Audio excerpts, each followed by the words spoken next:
اعوذ باللہ من الشیطان الرجیم، بسم اللہ الرحمن الرحیم۔ تعلیم ہے امراض ملت کی دوا، ہے خون فاسد کے لیے تعلیم مثل نیشتر۔ مسلمانہ نے پاکستان کے لیے تعلیم زندگی اور موت کا مسئلہ ہے۔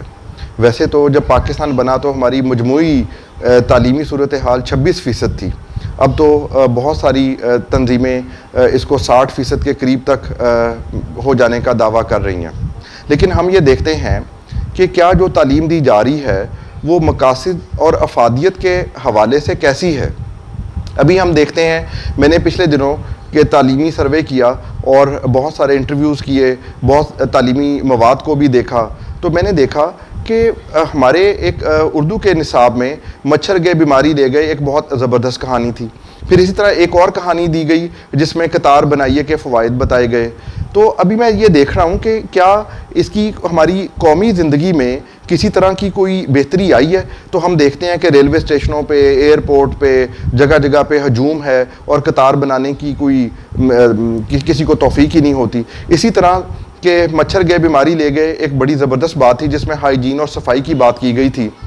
تو ہم یہ دیکھتے ہیں کہ ملیریا مچھر تو ایک طرف، اب تو ڈینگی اور پتہ نہیں کون کون سے زکا وائرس کیسے کیسے مچھر آ گئے ہیں۔ تو ہم یہ دیکھتے ہیں کہ جو بتایا جاتا ہے وہ ہماری عملی زندگی میں ویسے نظر نہیں آ رہا ہوتا ہے۔ اسی طرح سے ایک کہانی اس میں آبادی کے اضافے میں کے نقصانات کے بارے میں بتایا گیا، تو وہ بڑی دلچسپ کہانی تھی۔ تو ہم یہ دیکھ رہے ہیں تو آبادی میں تو روز اضافہ ہی ہوتا چلا جا رہا ہے اور ہمارے مسائل ویسے ہی بڑھتے چلے جا رہے ہیں۔ تو کہنے کا مقصد یہ کہ جو کچھ بچوں کو بتایا جا رہا ہے، اسکولوں میں پڑھایا جا رہا ہے، عملی زندگی میں وہ کہاں ہے؟ تو پھر تعلیم تو اپنے عملی مقاصد کے حصول میں ناکام رہی ہے۔ تو آخر ہماری غلطی پھر ہم سے کہاں غلطی ہو رہی ہے؟ پوری دنیا جو اس وقت متمدن دنیا ہے، انہوں نے تعلیم سے اپنی صورتحال کو یکسر سنوار لیا ہے۔ وہ کہاں کھڑے ہیں اور ہم کہاں کھڑے ہیں؟ تو اس ساری صورتحال کا جائزہ لینے کی ضرورت ہے۔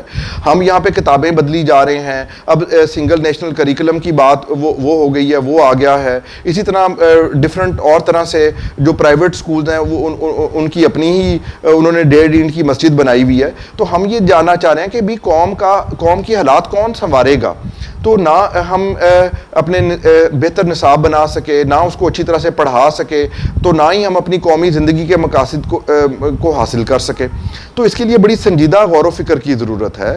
علامہ اقبال بار بار اسی طرف اشارہ کر رہے ہیں۔ وہ کہہ رہے ہیں کہ تعلیم ہے امراض ملت کی دوا، ہے خون فاسد کے لیے تعلیم مثل نیشتر، کہ مطلب یہ وہ تعلیم ہی ہمارے پاس وہ ذریعہ ہے کہ جس سے ہم نے اپنی قوم کو ڈیولپ کرنا ہے، ہم نے ترقی یافتہ متمدن قوموں کی صف میں شامل ہونا ہے، اور تعلیم کے سوا ہمارے پاس کوئی چارہ نہیں ہے۔ اب یہاں پہ ہمارے پاس ٹیچرز ٹریننگ کے کوئی بہت اچھے وسائل نہیں ہیں۔ اب میں تو یہ سمجھتا ہوں کہ دیکھیں کہ اگر ایک استاد درخت کے نیچے بھی پڑھا رہا ہے اور وہ ایک بہترین استاد ہے، تو وہ درخت کے نیچے جو استاد کی جو کلاس ہے وہ ایک اچھی یونیورسٹی ہی ہے۔ بلکہ دنیا کی جو پہلی یونیورسٹی ایکیڈیمیا بنی یہ 387 BC کے غالباً کے زمانے میں یہ پلاٹینس نے بنائی ایتھنز میں۔ تو وہ ایک باغ کے اندر یونیورسٹی قائم تھی جس کے اوپر چھت بھی قائم نہیں تھی، لیکن وہ دنیا کی بہترین یونیورسٹی تھی۔ آج بھی ہم ایکیڈیمیا کا نام لیتے ہیں۔ تو استاد ہی قوموں کی تربیت کرتے ہیں، استاد ہی قوم بناتے ہیں۔ تو ہم ابھی اساتذہ بنانے کا ہمارے پاس کوئی جامع پلان ہی نہیں ہے۔ تو ابھی تک کے لیے تو اتنا کافی ہے، اور اس کے بعد پھر ہم بڑی فکر انگیز بات کریں گے کہ پھر صورتحال کو بہتر کیسے کیا جا سکتا ہے۔ تو میری اس ولاگ کو دیکھنے کے لیے بہت شکریہ، اور نیکسٹ ولاگ کا آپ انتظار کیجیے جس میں ہم بڑی فیصلہ کن باتیں آپ کو بتائیں گے۔ شکریہ۔